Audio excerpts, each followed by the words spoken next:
Welcome, everyone, to today's Explainer. We're diving into a truly fascinating source that completely flips how we usually think about writing therapy. We're not going to treat it as some sort of clinical chore or this exhausting, heavy psychological task. Instead, based on our source material, we're framing this as an exciting inward journey. So, if you've ever felt a bit disconnected from yourself, stick around because this might just be the exact map you've been looking for. So let me ask you right off the bat. When was the last time you actually took a vacation into your own mind? The author makes this incredibly relatable observation right at the start. So many of us rarely, if ever, travel inward. We often end up feeling totally confused by our own selves, right? We're confused by our core values, or, hey, even if we do kind of know what those values are, we're completely lost on how to actually apply them to our daily lives. We really need a way to bridge that gap. Okay, let's start with Section 1, Wisata ka dalam diri, or the inner journey. Let's ground this poetic idea with some official dictionary definitions.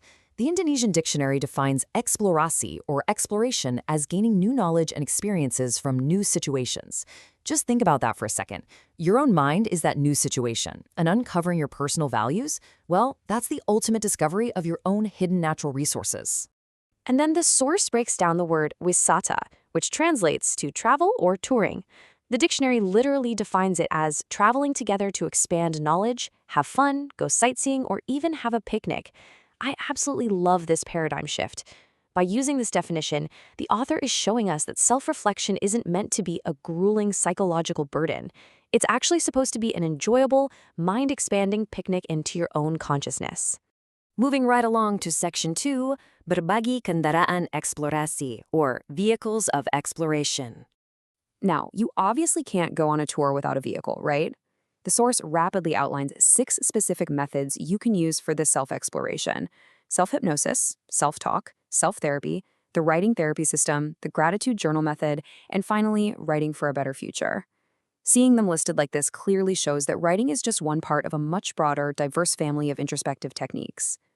But the author stresses one absolutely crucial rule here. No matter which vehicle you pick, what truly matters is understanding the method itself and knowing exactly what output you're trying to achieve. Which brings us to Section 3, Tiga Peta Jalan Menulis, or 3 Roadmaps of Writing. This brilliantly illustrates the ecosystem of the author's 3 distinct programs side by side. On the left, we've got Therapy Menulis, or writing therapy, which relies heavily on simple sentences and mantras as your foundational practice. Then, right in the middle is Journal Bersyukur, or the gratitude journal. This one builds on that foundation by being much more systematic, adding more tasks and materials, and on the right, Writing for Better Future, which has some shared roots but uses a totally different methodology and system. The author notes that to really grasp the whole landscape of this practice, you kind of need to travel through all 3. Let's zoom in on that foundational class for just a second. In Therapy Menulis, the author teaches this exact, super simple mantra: every day and every way I'm getting better and better. It's incredibly straightforward, isn't it? But honestly, that's the whole point. It beautifully proves how powerful, practical, repeatable tools can be on an internal journey. You don't always need massive, complex machinery to move forward. Sometimes a simple, focused mantra is the absolute best vehicle you can have. But the author's roadmap wasn't always structured this perfectly. Looking at the timeline here, back in 2014, their primary focus was actually teaching graphology. Back then, writing therapy was just this secondary, private add-on. But then, fast forward to 2019, and a major pivot happened. Applied graphology, which is essentially writing therapy, became the main event. It took over as the primary teaching focus, which then eventually branched out into those gratitude journal and better future programs we just talked about.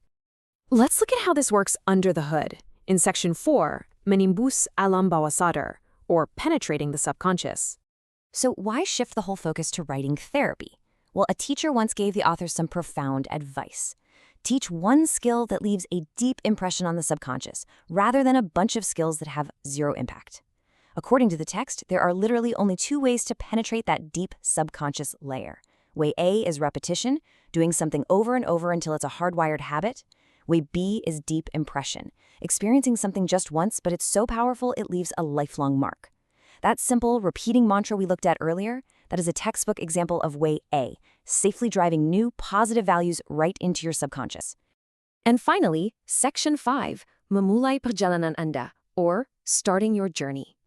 The author wraps everything up by warmly inviting all of us to finally take that inward vacation. If you're ready to learn and maybe want to reach out to the author directly, or even just get together with some proficient friends to start your practice, here is the exact call to action from the source. Ready to learn? Contact WhatsApp 0853-835-55255.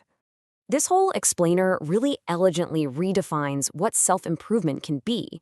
It takes all the heavy lifting out of therapy and replaces it with the joy of a picnic, a true journey of inward exploration using nothing more than a pen and paper.